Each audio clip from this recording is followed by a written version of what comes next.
윤석열 대통령과 김용현 전 국방부 장관이 탄핵 심판정에 함께 섰습니다. 진실 공방이 벌어지리란 전망과 달리 윤 대통령과 김 전 장관은 사실상 거의 같은 취지의 증언을 했는데요. 관련 내용 임주혜 변호사와 함께 자세히 짚어보겠습니다. 어서 오세요.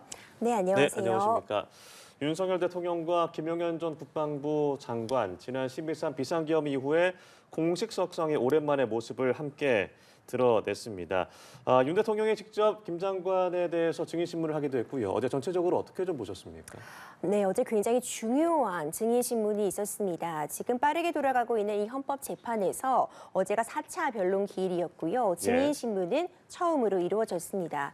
윤석열 대통령도 출석이 이미 예고되어 있었고, 특히 이 증인신문이 이번 12.3 비상계엄 사태와 관련해서 가장 핵심적인 인물로 꼽히고 있는 이 김용현 전 국방부 장관이었기 때문에 변론 전부터 큰 주목을 받았었는데요. 어제 이 증인신문도 상당히 긴 시간 동안 이어졌습니다. 3차 변론 기일과 비교해서 일단 전체 변론 시간도 훨씬 늘어났었고요. 그 안에 증인신문도 이제 증인신문, 주신문, 반대신문, 또 다시 한번 재판정의 질문 등 굉장히 여러 차례 이어졌습니다.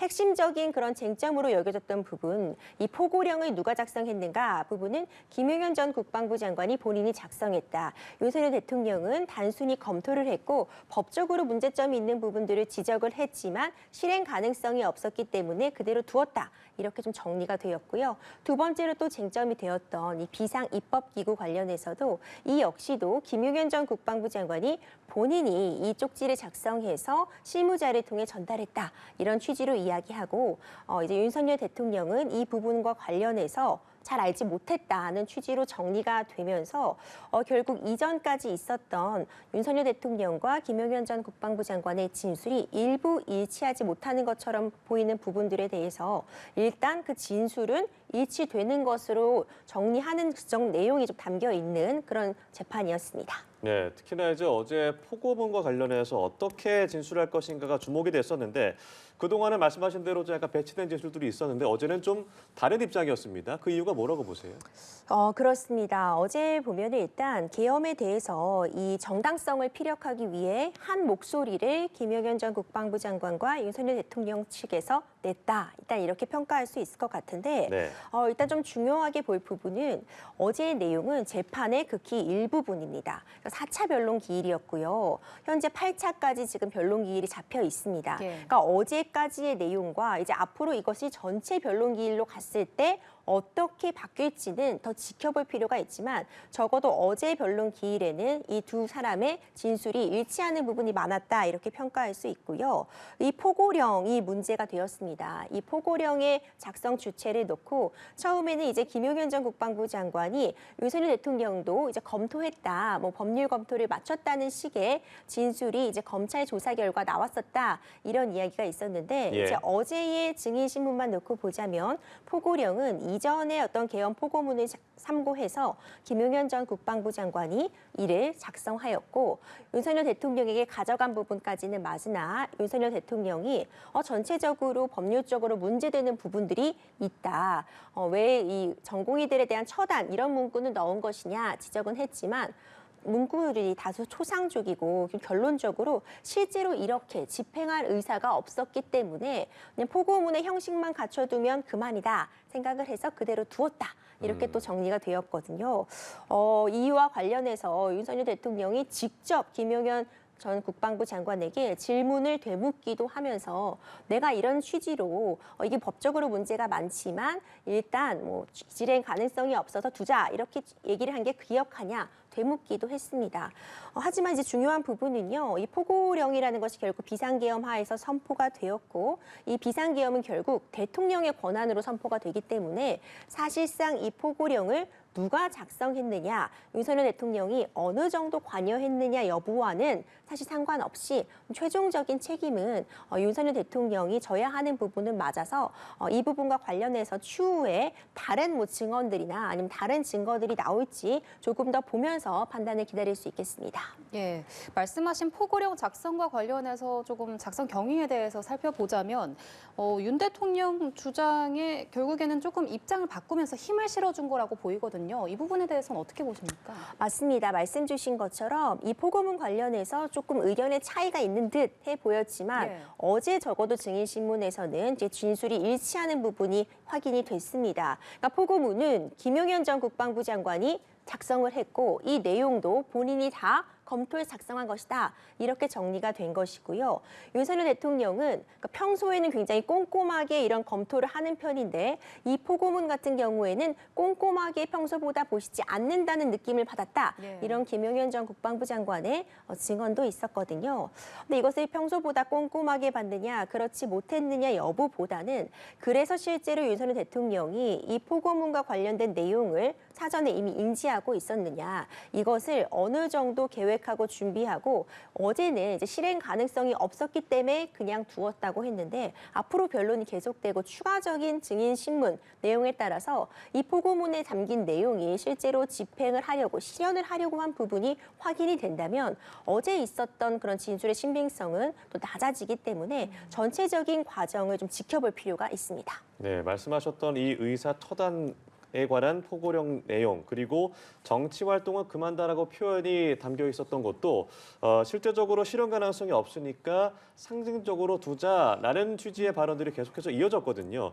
헌법재판관들이 이 부분들은 좀 어떻게 받아들일 거라 생각하세요? 어제 헌법재판관들의 질문이 마치 송곳 같았습니다. 예. 날카로운 질문들이 이어졌거든요. 특히 이 포고령 1호 관련해서도 질문을 이어갔습니다. 이 부분이 굉장히 중요한 것이요. 결국 헌법심판은 이 12.3 비상계엄 선포가 헌법과 법률에 위배되는 부분이 없는가? 그래서 대통령직을 계속 수행하지 못할 정도에 이르렀는가가 쟁점이 되는데 이 포고령 1호에 담긴 그 내용이 지금 국회에 억압하고 그리고 일체의 정치 활동을 금한다는 내용이 담겨 있습니다.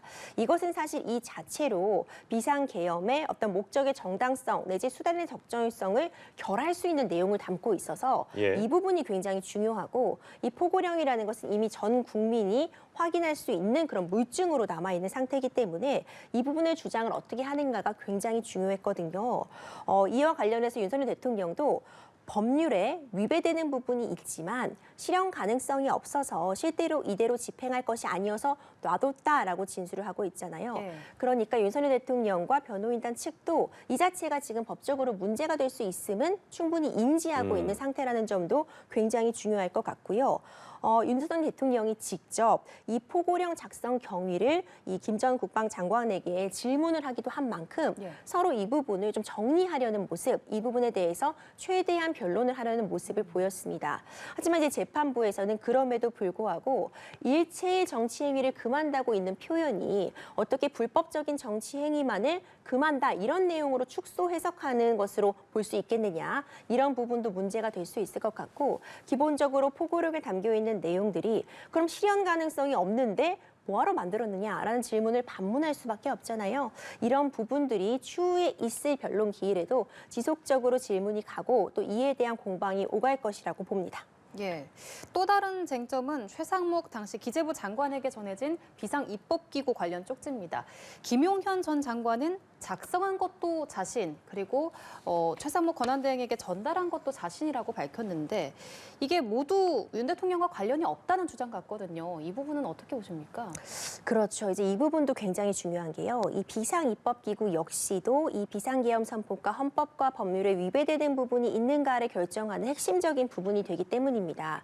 만약 지금 이 비상입법기구라고 하는 것이 국회를 대체하려는 그런 기관을 마련하도록 지시를 한 것이고, 특히 최상목 당시 경제부총리에게 예. 이 비상입법기구를 위한 재정 마련 그리고 국회에는 재정 차단을 지원한 부분이 확인된다면 이는 비상계엄을 해제할 수 있는 권한을 가진 국회를 탄압하려는, 국회를 무력화하려는 시도로 볼 수 있거든요. 그래서 이 부분이 쟁점으로 이 헌법재판에서 다뤄질 수밖에 없는데, 이와 관련해서 어제 김용현 전 국방부 장관은 이 비상계엄과 관련해서 이 비상입법기구 쪽지도 내가 작성하고 네. 내가 실무자를 통해서 최상목 권한대행에게 전달한 것이다라고 정리를 했고 윤석열 대통령은 이에 대해서 사실 전혀 알지 못한다는 취지로 이제 해석을 할 수 있다고 보여집니다. 물론 김용현 전 국방부 장관은 이것이 어떤 국회를 무력화하기 위한 이전의 비상계엄 같은 하에서 전해졌던 그런 기구가 아니라 단지 민생 관련 법안들이 지금 제대로 처리되고 있지 못해서 그런 법안들 처리를 위해 어떤 비상적인 재정 마련을 지원하기 위한 것이었다라고 이 본인의 입장을 밝히긴 했지만요. 앞으로 이제 추가적으로 있을 증인 신문에서 이 부분에 대한 주장이 약화될 가능성, 다른 진술로서 이 주장의 신빙성이 약화될 가능성도 남아 있고 여전히 그렇다면은 왜 하필 이 비상계엄을 선포할 이 시국에 이 비상입법기구라는 것에 대한 쪽지를 이 재정경제부총리에게 전달했는가 여전히 의문점으로 남아 있는 부분들이 많거든요. 그렇기 때문에 이 부분도 추가적인 증인 신문을 통해 이 진술의 신빙성이 낮아질 가능성은 충분히 있고 윤석열 대통령 역시도 이 부분에 대해서 전혀 인지하지 못한 부분이 맞느냐 이에 대한 질문도 추가로 이어질 수밖에 없습니다. 예, 그리고 김 장관이 이 추가적인 응답에 헌법 제76조에 따라서 긴급 재정 입법권을 수행하기 위한 것이었다라고 주장을 했는데 이걸 어떻게 이해하면 좋을까요? 그렇습니다. 이에 대해서 이 비상입법기구가 지금 헌법과 법률상 문제가 될 수밖에 없는 내용이니까 예. 이에 대해서 왜 이걸 만들었느냐. 이 헌법 76조에 따라서 국회의 의결을 거칠 시간이 없을 때, 그러니까 긴박할 때 네. 긴급재정 입법권을 행사할 수 있다는 내용을 담고 있어서 이 부분을 근거로 했다고 하는데 국회 측에서 또 질문을 합니다. 왜 국회를 기다릴 수가 없는 상황이 있었냐. 그랬더니 또 이에 대한 답변은 이 조항에 대한 법률 검토를 또 다 한 건 아니다라는 취지로 얘기를 해서 예. 이 법률에 근거했다고 했다가 또 다시 이 법률에 근거하지 않았다고 이야기를 해서 이 진술 자체의 신빙성이 좀 낮아 보이는 모습을 보이기도 했거든요. 이 부분도 헌법재판관들이 추후 지적을 할 수밖에 없는 부분이고 그러니까 국회를 기다릴 시간이 없어서 국회에 지금 의결을 거칠 시간이 없어서 긴급 입법권을 발동하려고 했다는 취지인데 왜 국회를 기다릴 수가 없었는지는 지금 답변이 안 된 상황이라 이 부분의 주장도 다소 좀 약한 것이다 이렇게 평가가 될 것 같습니다. 예. 또 국회의원을 끌어내라는 지시 관련해서는 윤석열 대통령 측이 김 전 장관에게 의원이 아닌 요원을 밖으로 빼내라 지시한 건데 야당이 둔갑시킨 게 아니냐 이렇게 물었습니다. 김 전 장관도 이에 대해서 그렇다라고 동의를 했는데요. 하지만 계엄 당시 계엄군 사령관들은 김 전 장관이나 윤 대통령으로부터 국회의원들을 끌어내라 이런 지시를 받았다고 입을 모으고 있지 않습니까? 어제 가장 좀 논란이 됐던 부분이 아닌가 네. 싶습니다. 예. 사실 이전에 이제 국회 청문회 과정 등을 통해서 많은 이제 곽종근 전 특전사령관도 그렇고요. 계엄 당시에 실제로 군을 보냈던 그런 사령관들의 진술이 있었는데 그 예. 내용이 의원들을 끄집어내라고 했다 이런 내용도 있었고요. 그리고 실제로 무장을 해서 잡아 끌어내라. 유리창이라도 깨고 들어가라. 예. 이런 진술들이 나와 있는 상태였습니다. 그런데 이제 어제 이 김용현 전 국방부 장관에게 이 부분을 질의를 하니까 실제로 국회의원을 끌어내라는 지시를 했냐고 하니 이게 의원이 아니라 이제 요원을 끌어내라고 한 것이고 이 요원이 이제 군 병력들 그 예. 군 병력을 요원으로 지칭한 것이다 이렇게 정리를 했는데요. 그런 다른 진술들도 있었죠. 뭐 총이라도 사용해서, 그러니까 무기를 사용해서 끌어내라라는 진술도 문을 있는데. 부숴서라도 끌어내라는 말도 그렇죠. 있었죠. 근데 또 이제 무기를 갖고 있는 것은 예. 여기서 얘기하는 요원, 군 병력이었을 텐데 이 무기를 가지고 그 무기를 갖고 있는 요원을 끌어내라. 이것도 예. 좀 말이 앞뒤가 안 맞는 측면이 있고요. 사실 이 부분에 대한 진술이 여기까지는 어제까지만 놓고 본다면은 윤석열 대통령은 이 부분에는 관여한 바가 없고 이 김용현 전 국방부 장관이 이제 본인의 판단하에 이런 부분을 지시한 것이며 실제로 국회의원을 끌어내라는 지시를 한 적이 없다로 정리가 되지만 앞으로 이제 증인 신문들이 계속 예정되어 있잖아요. 네. 이 특전 사령관들에 대한 증인 신문이 이제 2월 5일부터 다음 변론 기일부터 예정이 되어 있는데 그 증인 신문을 통해서 지금 이 요원을 끊어내라라고 했다는 부분, 뭐 무기를 사용하라고 지시한 적이 없다는 부분을 또 질문할 것이거든요. 그럼 이런 이야기를 들었다는 이 특전 사령관들의 그 증언을 통해서 이 부분이 또 다시 진위 여부가 문제가 될 가능성이 매우 높아 보입니다. 네, 이런 가운데 이제 김 전 장관은 계엄 전에 국무회의에서 계엄에 이 동의한 국무위원도 있었다라고는 했으나 누군지 밝히지는 않았습니다. 그동안 한덕수 총리 등은 당시 모든 국무위원이 계엄에 반대했다라고 했는데 이 부분은 앞으로 어떻게 좀 이어질 거로 보세요?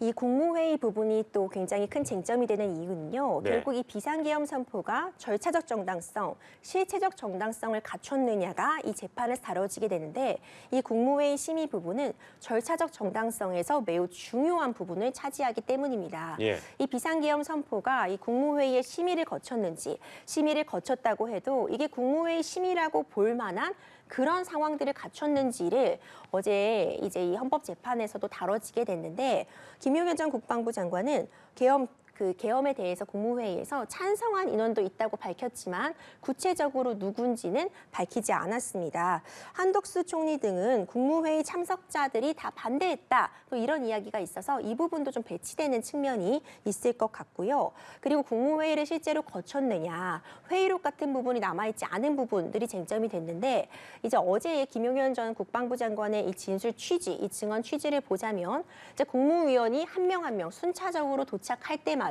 이에 대한 이야기가 순차적으로 이루어졌고 결국 처음 국무위원이 도착했을 때부터 이제 이에 대한 심의가 끝날 때까지의 기간을 보면 시간도 상당히 됐다. 뭐 졸속으로 처리한 게 아니다라는 취지로 보이는데요.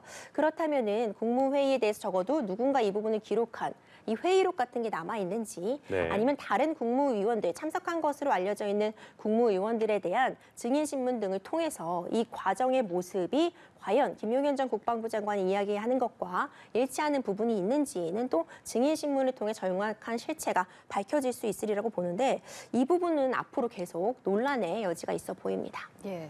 어제 또 눈에 띄었던 게 김 전 장관이 국회 측 반대 신문을 거부하려다가 윤 대통령 측의 설득을 받고 답변에 나섰거든요. 이런 김 전 장관의 자세가 증언 신뢰도에 영향을 줄 수 있을까요? 그렇습니다. 어제 이제 김용현 전 국방부 장관은 윤석열 대통령 측에서 신청한 증인입니다. 예. 그렇기 때문에 윤석열 대통령 측에서 먼저 주신문을 하고요. 그 다음에 국회 소추위원 측에서 인단 측에서 이제 반대 신문을 진행하는 상황. 그 다음에 이제 재판관들이 직접 또 질의를 할 수 있는 상황. 이렇게 보통 순서가 이루어지는데 이 김용현 전 장관은 윤석열 대통령 측의 주신문만 받아들이고 국회 측의 반대 신문에 대해서는 응하지 않겠다고 처음엔 했습니다. 네. 근데 이와 관련해서 이제 재판관들도 이렇게 증인 신문에 임한다면 이미 말한 내용들, 이미 주신문에서 답변한 내용들에 대한 신뢰도도 떨어질 수 있는데 괜찮겠느냐 이렇게 반문을 했고 아마 그 과정에서 잠시 휴정도 있었는데 그 사이에 좀 마음을 바꾼 것 같습니다.